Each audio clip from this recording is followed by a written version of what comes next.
For more information on the Spring Hill Communities Bloom or the upcoming events that they'll have in the summer, you can just visit them on their Facebook page. Just search Spring Hill Communities in Bloom. Now, for generations, smokehouses have been a way of preparing meals for the people of Prospect Village. Craig and Melissa Kavicki are keeping this tradition alive, much to the delight of their family and neighbors.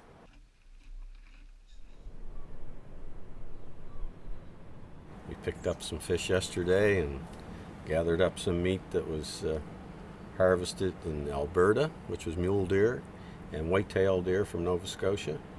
And we also had a moose tongue today from Newfoundland. So it was a smoking day for some fish and some wild game and some pork ribs as well. So yesterday was the start of all of it. We had to get the fish, pick that up, and had to have everything ready for last evening, thawed out the product that was froze. And we had to mix our cure up, and we had to start getting our fish in our cure, and we got the meat prepped and cured and then chilled it in a big cooler overnight to get ready for this morning.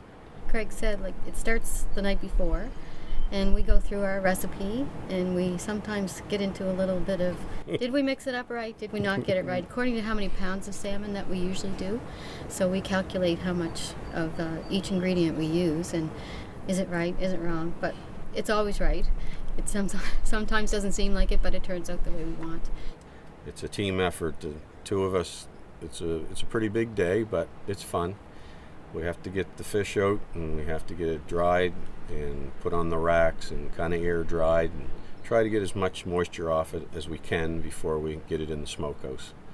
So we get that all geared up, I think, by around 8:30, and laid the fire and lit it, and after that it was a matter of watching time, watching temperatures, and we had a perfect day here in the village.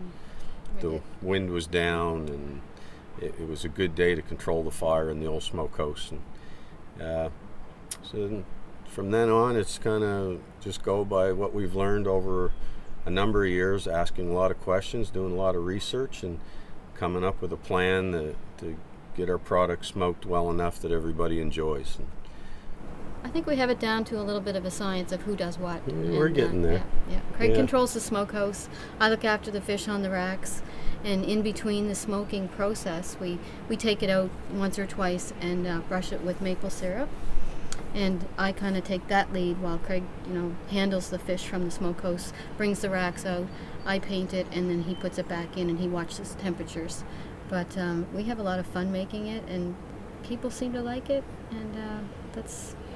Yeah, it's fun to see everybody come down over the hill and enjoy it and have a smile on their face. They can smell it when they come down the driveway, so that's, kind of is a draw.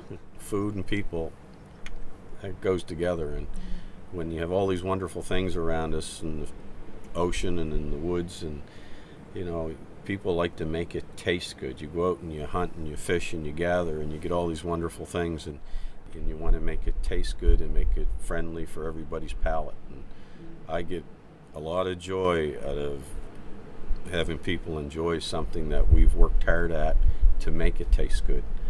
That's, I guess, where I get most of my pleasure from.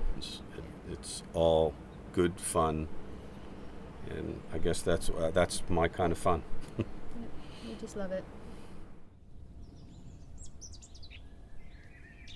If you'd like to learn more about the people and the history of Prospect Village, you can do so by looking at their website, www.prospectvillage.ca.